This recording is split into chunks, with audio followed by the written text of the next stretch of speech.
या बातमीपत्राचे प्रायोजक आहेत SSPM lifetime hospital and medical college.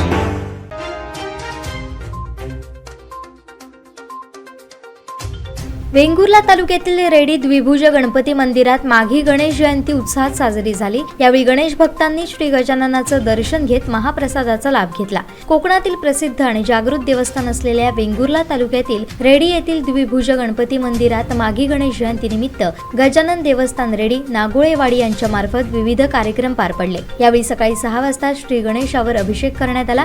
सकाळी 9 वाजता सत्यविनायक महापूजा पार पडली, तर दुपारी श्री गणेशाची महाआरती होऊन भाविकांनी महाप्रसादाचा लाभ घेतला। माघी गणेश जयंती निमित्त हजारो भाविकांनी श्री गणेशाचं दर्शन घेतलं।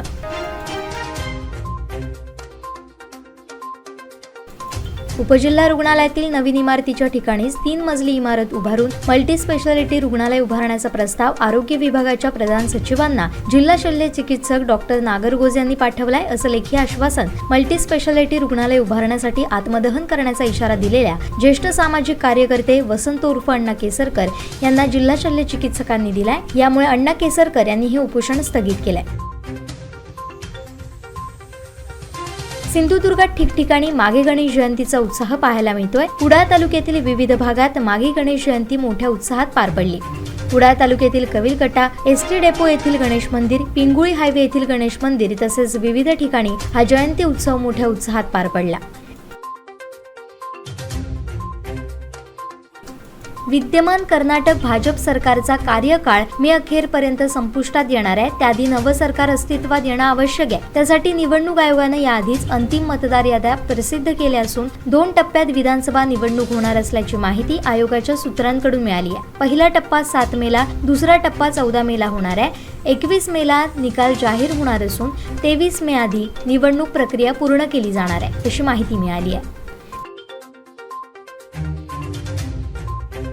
राजधानी दिल्लीत राजपथावर प्रजासत्ताक दिनी अर्थात 26 जानेवारीला होणाऱ्या पथसंचलनात महाराष्ट्रातील 3.5 शक्तीपीठ आणि नारी शक्ती या विषयावरील चित्ररथ दिसणार आहेत। विशेष म्हणजे महाराष्ट्राच्या चित्ररथाच्या देखाव्यावरील संपूर्ण शिल्प यवतमाळ जिल्ह्यात तयार करण्यात आली असून पाटणबोर येथील यशवंत एकनाथ येणगुट्टीवार यांनी तयार केली आहे। त्यामुळे यवतमाळच्या पाटणबोरीचे नाव राजधानी दिल्लीतही कोरलं जाणार आहे। दरवर्षी राजधानीत वेगवेगळ्या प्रांतांचे चित्ररथ सहभागी होत असतात। यात महाराष्ट्राच्या चित्ररथाचाही समावेश असतो। यंदा महाराष्ट्रातील कोल्हापूर, तुळजापूर, माहूर आणि वणी इथल्या देवींच्या 3.5 शक्तीपीठांचं दर्शन चित्ररथाद्वारे राजपथावरील पथसंचलनात होणार आहे। त्यासाठी 3.5 शक्तीपीठांच्या देवी आणि अन्य शिल्प साकारण्यात आली आहेत।